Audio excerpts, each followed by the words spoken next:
Evokes awareness. Understanding the situation that we're going through and gaining a deeper insight or awareness into that is critical for coaching clients. One may argue, and I obviously argue, that evoking awareness is one of the most important coaching skill or competency. Clients who come to coaching really look for this as well. They want to be able to connect with their coach in such a way that it helps to naturally evoke their awareness about whatever it is that they want to discuss and process, so that they can come out the other side feeling successful, confident, and like a new day has dawned. Would you agree? I'm Jennifer Kumar from Authentic Journeys. In this core competency deep dive, we're going to look at ICF core competency number 7, evokes awareness. Before we get into that, I'd like to show you something from my blog. When you're on the blog, the first thing you will notice is a comparison chart, the text version and an image version. First, if we look at the text version, what we obviously see on the left are the new ICF core competencies, and on the right, the former ICF core competencies. Everything with red text, you can click on the link and it will take you to more information within our Authentic Journeys website. The topics here that are still in black bolded text don't have a blog yet, but maybe by the time you see this, definitely Evokes Awareness will have a link when you come to this blog, and we will be filling in the blanks with content for the remainder of the competencies as well. And obviously we can also see which ones map to which ones by just looking across to the other side of the page. It probably looks a little bit different on a mobile, but hopefully similar feel is there. And if we scroll down, we get the chart form, which you can download by just right-clicking if you want to. So you can save the image, you can use it if you want to. Please do keep our logo on it. However, the one difference here, we do see that the ICF competencies are broken out by their area of interest, so to speak. So the new competencies have area A, foundation, area B, co-creating the relationship, area C, communicating effectively, and area D, cultivating learning and growth. So you can see how all these map to each other here. However, going back to this quickly, what you can see here is when we're talking specifically about evokes awareness, it maps to the old ICF core competencies of powerful questioning, direct communication, and creating awareness, which you're going to see these three as a theme throughout our core competency deep dive today. So let's switch back over to our core competency of evokes awareness. Competency number 7, evokes awareness. Take a look at the definition. There's a term in the definition that was a former ICF competency, word for word. Do you notice it? If you extracted powerful questioning, that was it. That was previous ICF competency number 6.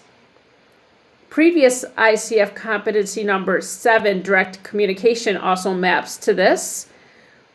And previously, we would map it using silence, metaphor, and analogies. And the last former ICF competency that this maps to is creating awareness. So let's think about this for a second. Creating awareness versus evokes awareness. Is it a matter of terminology, or is it justified to change the terminology? Well, in my opinion, when I think about it, creating awareness makes me feel like a coach, like the onus is on me to make that happen. Where evokes awareness gives it kind of takes me off the hook, which it should take me off the hook because I'm the coach and it's not my role or responsibility to make anyone understand or discover or uncover anything. But yes, we are a catalyst to that. We help to use another metaphor of sorts, fan the kindling in the fire to make the flames of understanding rise, or in this case, maybe deepen. I don't know. So when we think about that we are evoking and not creating, this is kind of a great segue into 7.1. The marker here, 7.1, considers client experience when deciding what might be most useful.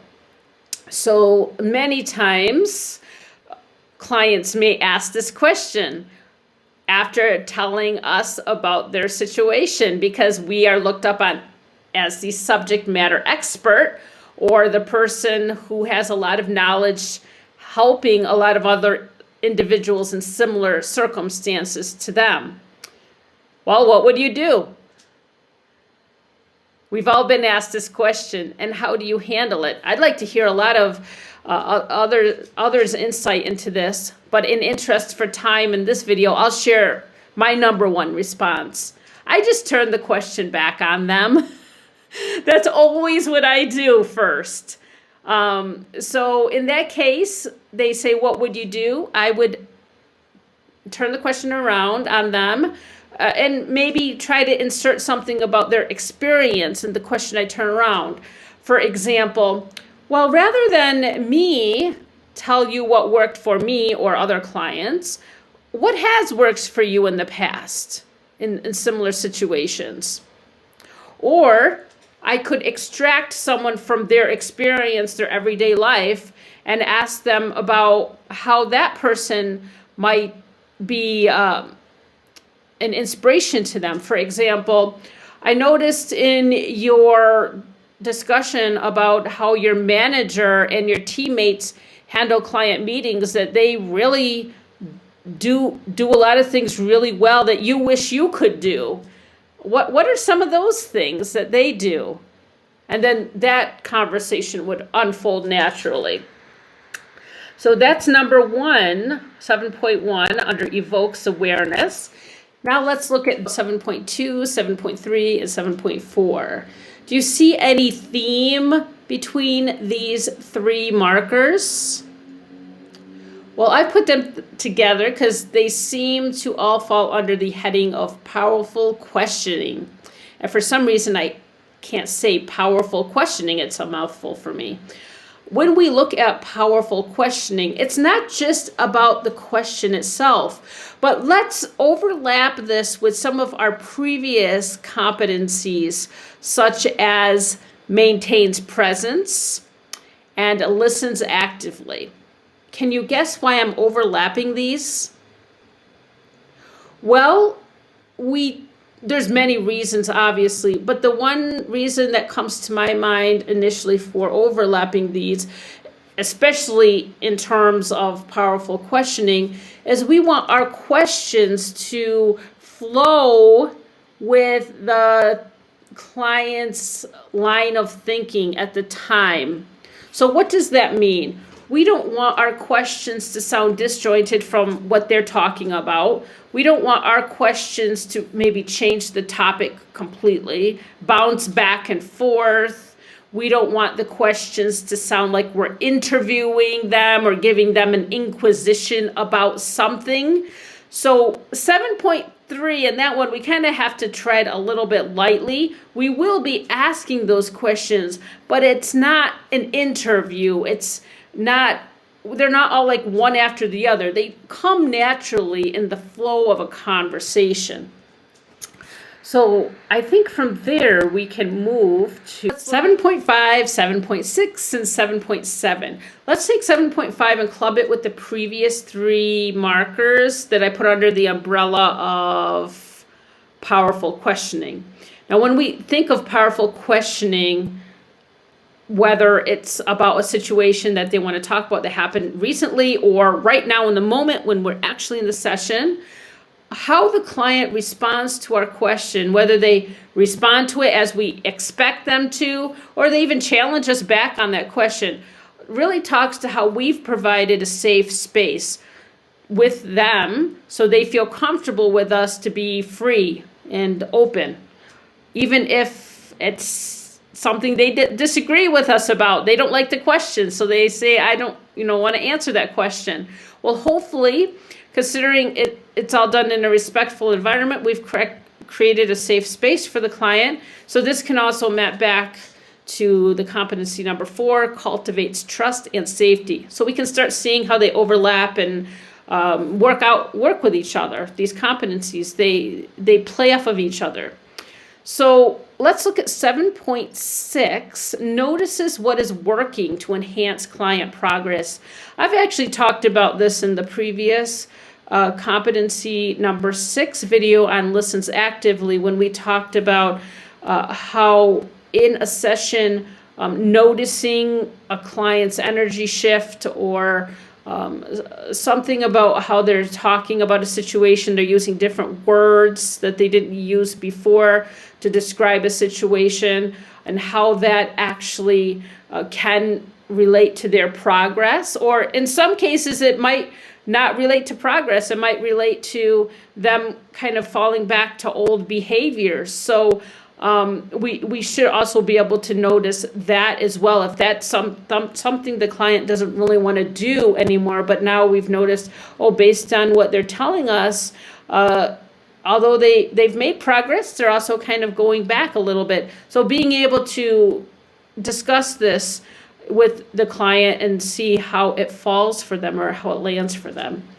And of course, 7.7, adjusting the coaching approach to the client's needs. So depending on how they learn, how they process information, how they prefer to interact and communicate. If we're bilingual, that might be the easiest way, use a different language, or just speak in their own language. Again, this ties back to the definition, using metaphor, analogies, idioms, phrases that they use, their own vocabulary. They will relate to what we're talking about much quicker when we use their terminology. And if we're not sure exactly what their terminology is, it's completely fine to ask them. So I heard you use this certain word. How do you define that in your life? And so we understand how it's actually defined for them. It appears we're in the home stretch, right? Only 2 more PCC markers left in this category. So when we look at 7.8 and 7.9, I want to look at it from a little bit of a different perspective. Of course, we have to implement all these PCC markers during a session itself, but we are also the catalyst to help the clients evoke awareness in between sessions, because as I like to say, that's where the rubber meets the road. That's where they're actually applying the different insights that they've generated from our discussion in everyday life, in real life situations. So when we get to the part of the session where we only have 5 or 10 minutes left, I ask a series of 2 or 3 questions. So the first question would be, what are your biggest takeaways for today? What are the most important lessons you learned today? Or some other version of that question where I'm using a word that they've probably used somewhere in their discussion as a synonym for takeaway, aha moments, lessons, etc., etc. So they'll list a couple things. Most people list 2 or 3 things, which is pretty average, and most people can handle kind of keeping those in mind for the next week or 2 until we meet next time. But in some cases, some people have a lot of ahas and they list 5, 6, 7 things. So in that case, I would have an optional question number 2 here, which is, oh, wow, that's a lot of things, that's a lot of things that you really are taking away. I'm glad that this conversation was so insightful and useful for you. If you were to select the top 3 that you think you have some energy around keeping your awareness up about until our next session, what would those 3 things be? 2 or 3 things be? So then they'll prioritize and pick 2 or 3 things. And then the last question would be, would you be able to share 1 or 2 ways that you might be able to keep your awareness up about any one of these topics on your priority list. Though this seems like it would be a long conversation, it's really not. Usually it only takes me about 5, maybe sometimes 10 minutes. So I try to wrap up 10 minutes early. I always note those down, and I'll keep those. And then when I come into the session next time, that's how I start off the session. I'll say, so I remember that the 3 most important points from the last session were A, B, and C, and that you had identified a couple ways that you wanted to keep your awareness high about these topics since the last time we spoke. Do you have any updates for me, or what's on your mind as far as trying to keep these in the forefront of your mind over the last 2 weeks? And they will share with me. And in some cases, some of my clients get so used to this procedure that they take it up on themselves to realize, oh, it's 50 minutes into the session, or we only have 10 minutes left. I'm going to start recapping everything. And then when they come in the next time, they're telling me their updates without even me actually doing any work. That's the best coaching ever, in my opinion. And I see great results in those type of scenarios. They're so motivating. I'm sure you can see my my demeanor, my energy level change there. Evoking awareness, right? And 7.10 supports the client in reframing perspectives. So there will be times when maybe a client is stuck in a situation. Maybe they don't really know how to describe something, or they feel that they need a new way to describe something so that they can see it in a new way. So we're there as a catalyst to help them through that process as well. And the last one here, 7.11, shares observations, insights, and feelings without attachment that have the potential to create new learning for the client. We can't attach meaning to anything that someone else tells us, regardless if they're our client, a friend, family member, or sometimes even ourselves. We might have to think through it before we attach the meaning to it. So we can share things, and sometimes we need to ask for permission to do that too, because we should always ensure that we are talking way less than the client is. So we might only be talking 10% of the time during the session, where they're talking 90% of the time. So even if we share an observation, even if we ask for permission, do you mind if I share a related experience I've had around that? And they say yes. We want to keep it minimum, maybe 2 minutes at the most. We aren't there to share about ourselves. We're there to get them to share about themselves. So we really want to ensure that we talk less, which will naturally, in one way, make us not so attached to what we're saying, because we're really not talking that much. But at the same time, even not being attached to the type of questions or observations or insights we share, because of course, we don't want to name things for others. We want them to be able to name things for themselves. So even if we ask a question that we feel that we're tied to and the client is stuck, maybe even maybe asking them, so what do you think about that question? How would you word that for yourself? That's always an interesting exercise. So yeah, we've went through this competency number 7, Evokes Awareness. It was one with a lot of PCC markers. I'd like to hear some of your insights about this competency. Thanks so much for listening. Keep in touch with us at authenticjourneys.info, and hope to see you in the next one. Okay, thank you. Bye.